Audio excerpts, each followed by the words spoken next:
This is the Roots and All podcast, and I'm your host, Sarah Wilson. Join me as I talk about all aspects of gardening with some of the top horticulturists from around the world. Hello and welcome to this episode of the podcast. This week's guest is Clare Keller, a fashion designer and stylist who's previously worked at Ralph Lauren, Gucci, Pringle, Chloe and Givenchy. Clare is currently a trustee and spokesperson for the British Iris Society, a society dedicated to promoting and preserving UK irises and providing resources to iris growers. Given Clare's background in fashion, and what with the iris being one of the most picturesque flowers in history, the connection between the two seems obvious. But gardening and irises weren't something Clare was always involved with. No, I come from the fashion industry, and it's interesting because quite often you read about fashion designers and their passion for gardens and flowers, and there's certainly many, many designers in history who have used glass also even for their emblems, such as Chanel using the camellia, and obviously Dior had a passion for roses.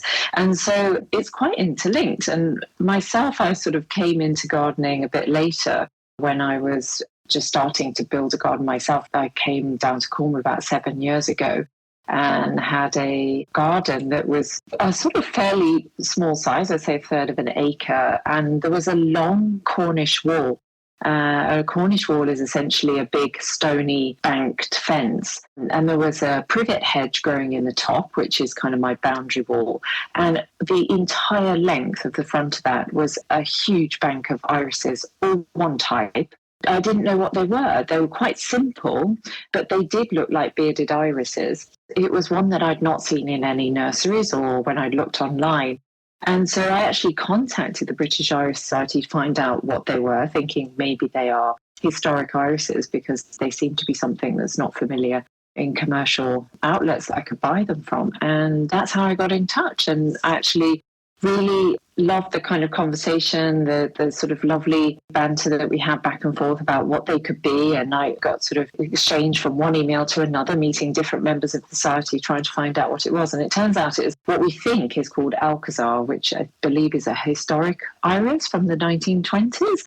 I don't know if it's been in the wall since then, but certainly the house that I bought had been here since the sort of early 60s. So whether someone from that time planted them, I'm not sure. But they have been here, well, probably at least 50 years, and I do absolutely nothing to them, and they come up every year in the wall, and I can't tell you even what they're growing in because the entire wall is completely overgrown.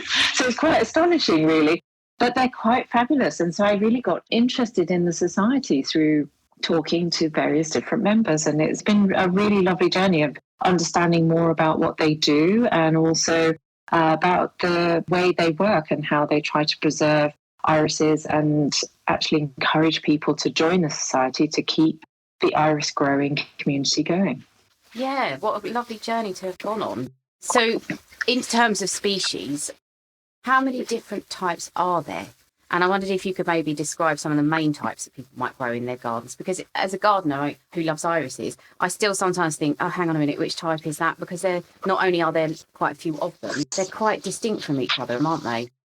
They are, and I have to say, that's the interesting thing about being part of a society. And just want to put it out there up front, everyone in the society is fairly amateur. It's not an intimidating society where you feel like there's all these very professional breeders. There are a few within us, definitely, but we're pretty much all lovers and amateur gardeners and just have a passion for this particular genus. And it's quite extraordinary. There are about 300 species of iris, and then within that, if you can imagine this number, there's 60,000 cultivars. And so it is said within, actually, there's two gentlemen, Signe Lingard and Lars Hofner, who's a member from Denmark, who claim to be able to grow an iris outside every month of the year. And so you can literally have irises 12 months of the year growing in your garden, which is quite an extraordinary thing for a flower. And they really are divided into three different groups. So you have at the beginning of the year, the bulbs. So that's the Dutch iris, the reticulatas and the Junos. And they do like full sun, and they're smaller in size. So the reticulata obviously being the tiniest ones. They're probably about the height of your hand, so maybe about 6 inches. and incredible blue colours. And you've probably seen recently on Gardener's World, Monty Don's a big fan of them too. And they have these extraordinary sort of blues, all the way from deep, deep blues, indigos almost, to the palest, very light, delicate sky blues. And then the sort of very velvety purples. And there are some yellow ones in there as well, which are kind of the sort of true iris colours, if you look at the sort of main types that they have for the bulbs.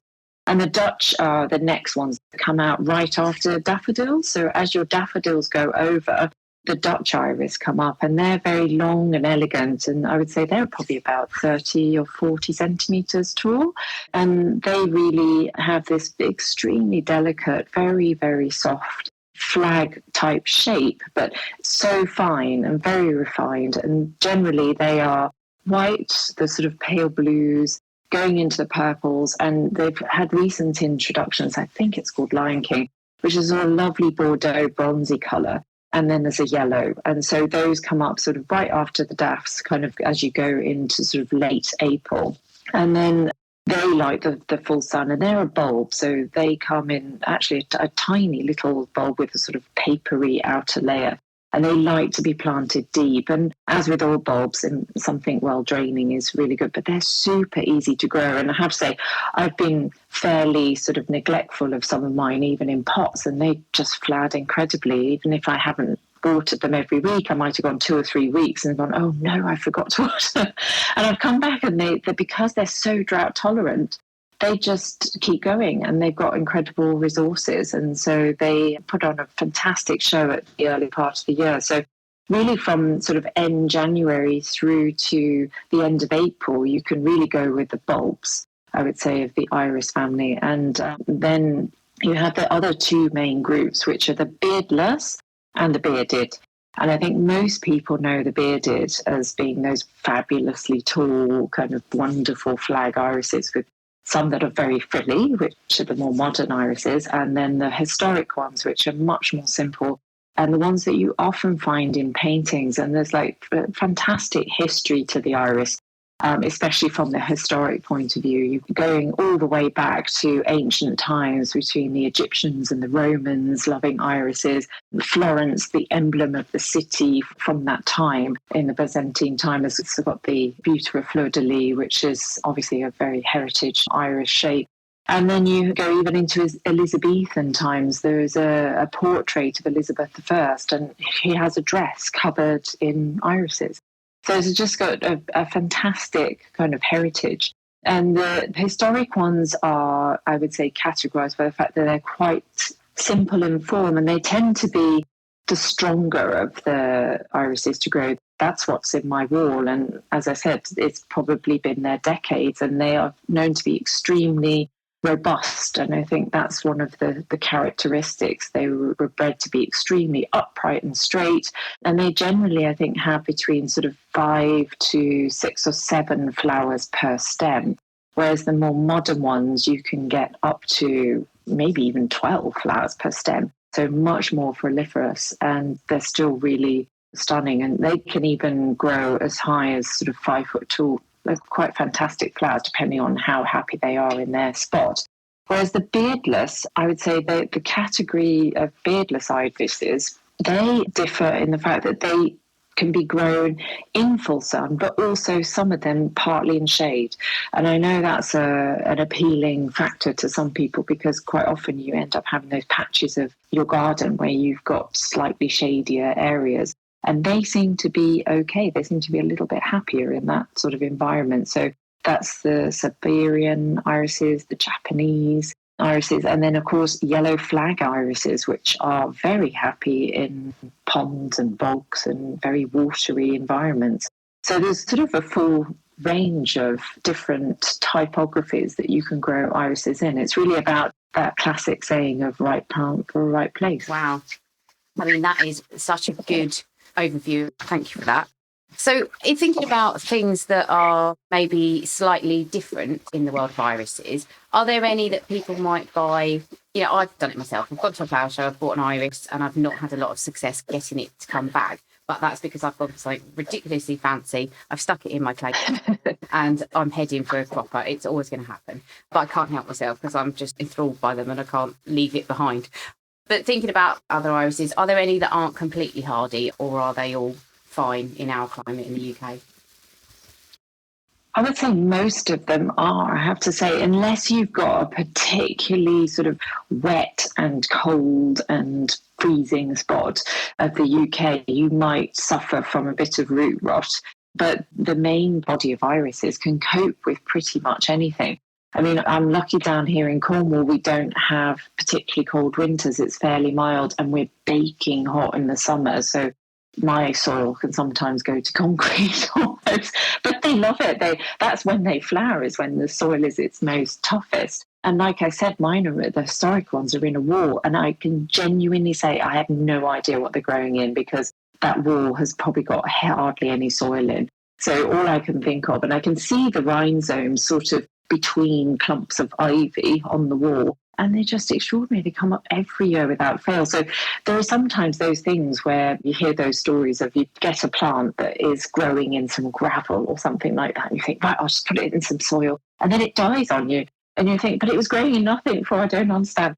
And you do find that there are these different types of irises that can grow in really harsh extreme conditions. But I would say if you are in a particularly cold and wet environment, then I would probably go for the more wet types of irises that seem to be happier in that type of environment. So the yellow flag iris, which is the pond one, and grows along the edge of kind of wet, boggy areas. And apparently it's a real thug. I don't have any, but I know people who do, and they literally say, God, the thing is just like a weed. It goes everywhere. And so that one seems to be particularly prolific. And I do believe the Louisiana irises as well, which grow in Louisiana, sort of in the southern states, and they particularly are kind of keen to be in a sort of slightly more boggy and wet environment, so they can cope with a little bit of that. But again, if you've got kind of heavy clay, chalky soil, there are irises that do work quite well in that. So generally they like a free draining environment, but that's really about just changing your soil structure so that you can get it just right for them. And if you do live somewhere where it's maybe not ideal for the irises, can you grow them in containers? I know you mentioned you've got some in pots. Yeah, definitely. The bulbs are fantastic in pots, definitely, just as most bulbs do really well in pot or in the ground. And I find actually they flower better in a pot than in the ground. I find when they're in the ground, sometimes they don't quite get the sort of, I guess, the concentration. When they're in the soil, they sort of seem to get a lot more green leaves than I get as a stronger flower. Whereas I find that, especially the first year I plant them, I get a fantastic display in a pot. But you also get to pop them sort of on your windowsill or in the house for the week or two that they're flowering, and get to enjoy them up close, which I really, really love. But I've actually potted irises on, and of course you can, and this is going a little bit more into propagation, but you can grow irises from seed. So that's generally how they start out their first 2 or 3 years, is in a pot. And they do quite well. And it's a good way to get the root system going really deep and long, so that when they actually do go in the ground, they've got some good legs to anchor themselves on. Oh, that's interesting. So you would propagate them from seed, so presumably taking cuttings off the root. Yeah, exactly. The rhizome variety, which is the bearded, that you can easily propagate from the extra roots that they put off. So that's the sort of almost tuberous, almost sort of like a Jerusalem artichoke looking type root. And generally you'll find that they do the offshoots from the original mother, and then you eventually, after 2 or 3 years, break off those extra children, as it were, and then the mother plant at the beginning dies off, and so you end up getting that sort of goes grey and sort of shrivels up. Honestly, in my wall, I have not chopped anything up, and it sort of just shrivels away over the years.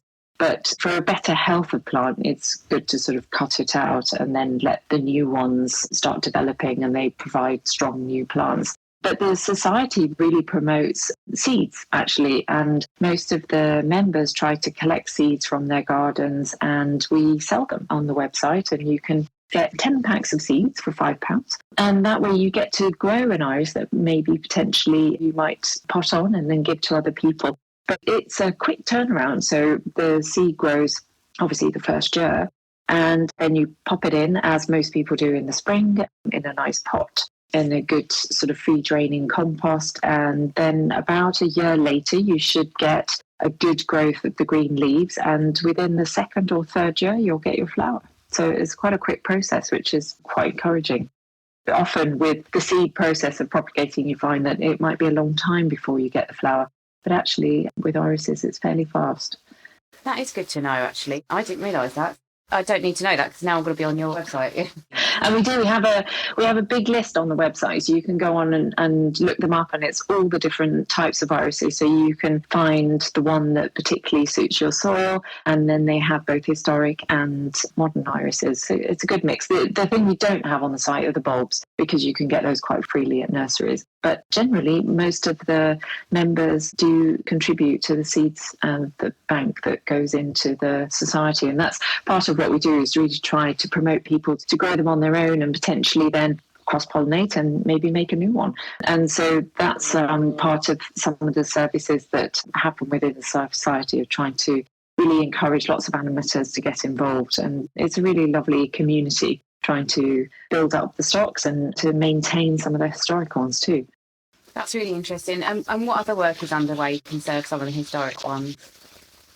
The historic ones come from way, way back. And I think obviously people might be quite familiar with the Dykes Medal. And William Dyke was around sort of in the late 1800s. And he was really an amateur botanist. And that's how most people start, as amateurs, really interested in the genus. And so he met Sir Michael Foster at Oxford University and started his passion for studying irises. And Dykes was the one who really did the most, I think, at the very beginning, before the society was created, in really understanding the iris in terms of not only its origins, but also how to cultivate it and breed it. And so he was doing a lot of work scientifically in a very amateur way, but trying to understand how the genus has evolved over time. And so he wrote quite important books in the early teens of the last century. And from that, to actually encourage somebody he met along the way, a man called Arthur Bliss, who actually is a distant relative of one of the members of our society. And Arthur Bliss was one of the members who actually set up both the American and the British Society of Irises. And he really started to create an amazing amount of cultivation of irises. And actually the one that he is most famous for is Dominion. And Dominion is the iris that is, if you like, the mother plant of many, many of the cultivars we see today.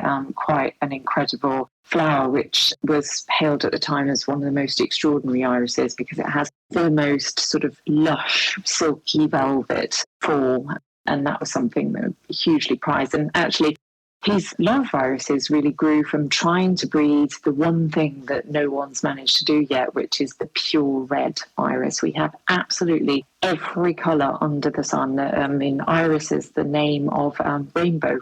And it's true, the iris family has got literally everything from the most pure crystal white to black, literally jet black.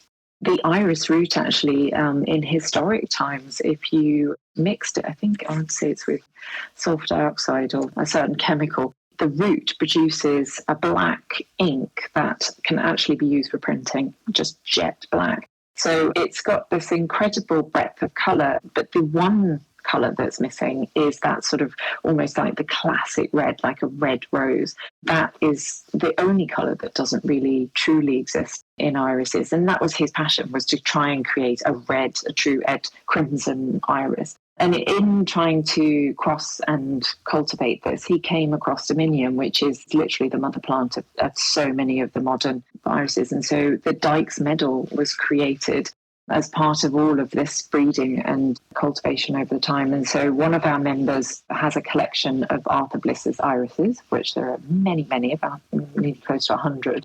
And then from that, another collector was given access to his notes and information and breeding, a chap called John Taylor. And there's, again, a member who sort of take care. So there's a lot of caretaking of ancestors who've worked with irises, which is really lovely. So that's been a big part of creating the historic society.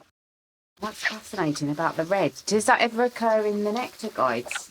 No, it's generally those sort of hot oranges. So the lovely kind of fluffy beard that you see, which is so characteristic of the tall bearded, can be any colour. And that's what's quite interesting. If you just take one colour, let's say the most extreme, the blacks, which are these incredible, like darkest purples. And there's one that is literally like a true black. And you can sometimes get the flash of a yellow or a flash of an orange. And there are breeders who breed these different flashes on the beards, which is kind of fabulous. So that they've got these wonderful kind of hints of different colours within. But the beards are really there to help guide the bees, and the bees go in and they just get covered because it's just this big fluffy sort of hairbrush almost as you go into the flower. You can see them sort of wandering around in there, completely getting covered in the nectar. And obviously the tall bearded, they flower in succession. So the bees come back week after week, and the flowers, they sort of open up from the base of the stem and then slowly go up to the top. And they obviously give a really nice life of 2 to 3 weeks for the bees to come in and pollinate. And depending on what iris you have growing around, obviously you will be cross-pollinating with the bees. And that's what a lot of society members do. They might have accidental crosses from the bees wandering around. But then, of course, you can do it by hand if you want specific different mixes together. But probably the most floriferous are the Siberians because they have a lot of flowers. It's a big bushier plant. And so it's got a finer reed-like sort of leaf, which looks really attractive even when the flowers aren't there. But the actual plant itself is quite floriferous. So you'll get a lot of bees going around that because there's a lot of flowers all at once. So, the beards are a lovely feature, I think, of the irises. Yeah, I know we can explain why the patterning is on an iris flower. But actually, it's so exotic, it kind of almost sits outside nature. They're almost kind of, I don't want to say, it might sound a bit fluffy, but they're almost kind of divine. Do you think that's why people are so attracted to them universally?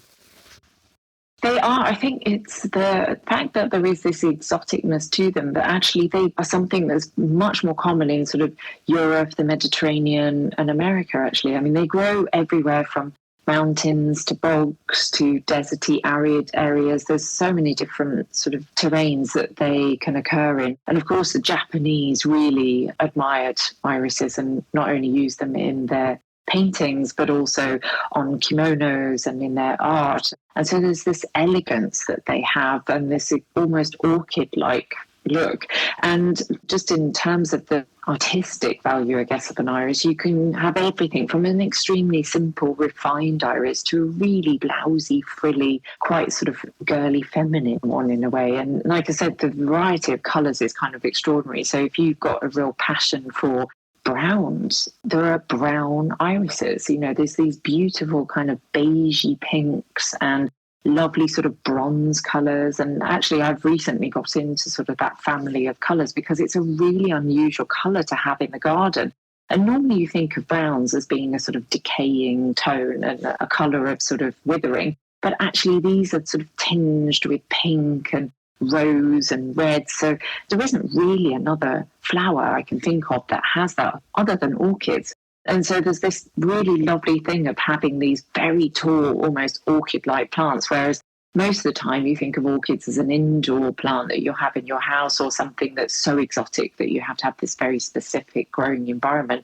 And I think that's the lovely thing about irises. It kind of gives you that exotic flavour. So if you kind of like having a bit of an exotic, spiky garden, an iris fits perfectly within that because the foliage is that strong, sort of sword-like shape. But then you get this beautiful, sort of really gorgeous, lovely floriferous flower that just pops up for a month. There's a lot of development now, especially in America, actually, with Schreiner, who's a big nursery in America that is really doing a lot of work on reflowering irises. So ones that flower in May, and then they'll come back at the end of the summer and flower again in sort of late August, September, which is kind of rather lovely to think that you could have a second flush of something beautiful then, especially the blues, which are very uncommon to get blue flowers at the end of the summer. So that's a really nice feature too that's starting to get developed quite strongly. Funnily enough, it was one of the brown ones that I did pull in the garden. I think the whole range of colours. I bought about 3 of them that year as well. So yeah, they are. They're this world. You know, you don't. Yeah, so beautiful. Yeah. So if, like me, you'd like to go see some irises and become tempted by their beauty, where's the best place for people to see them in person? Well, I think obviously the main places you would go, any of the RHS gardens, they usually have a good variety of irises. Risley has got some of the Japanese and the Sibs. They've also got the water irises, but also Kew Gardens. And actually the main gardens, they've got a lot of the tall bearded and the Germanicas. So there's a lot of variety that you can see through the seasons, through those societies. Risley actually does the early ones too, the reticulatas. Also the big shows. So this springtime, so on the 7th and the 8th of May, so that weekend, the British Irish Society will be at Risley, so you can see much of what we do and also some of the members' irises on display. The Chelsea Flower Show this year, because the Society is 100 years this year, so we have a centenary stand at Chelsea Flower Show. That's the 24th and 28th of May, so various members of the Society will be there all that week, and you can come and talk to us, and we'll be selling seed. And we will have some plants on display as well that you can get. And then at the end of September, we're having a big anniversary weekend near Stratford-on-Avon. That's the 17th and the 18th of September.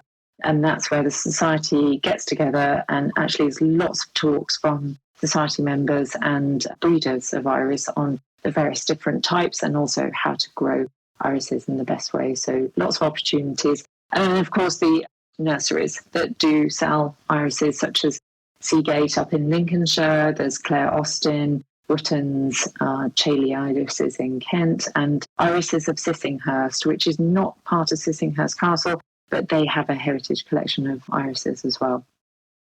Thank you very much to Clare for being such an informed and passionate champion of irises. I'll be popping down to the British Iris Society stand at Chelsea next week, and we'll try very hard to leave without ordering any, but I doubt that will happen. Thankfully, I won't be there on the sell-off day, which is the most dangerous time to be at any of the RHS shows if you're a plant glutton like me. Thanks to you for listening. Here's Dr. Ian Bedford talking about organic recyclers.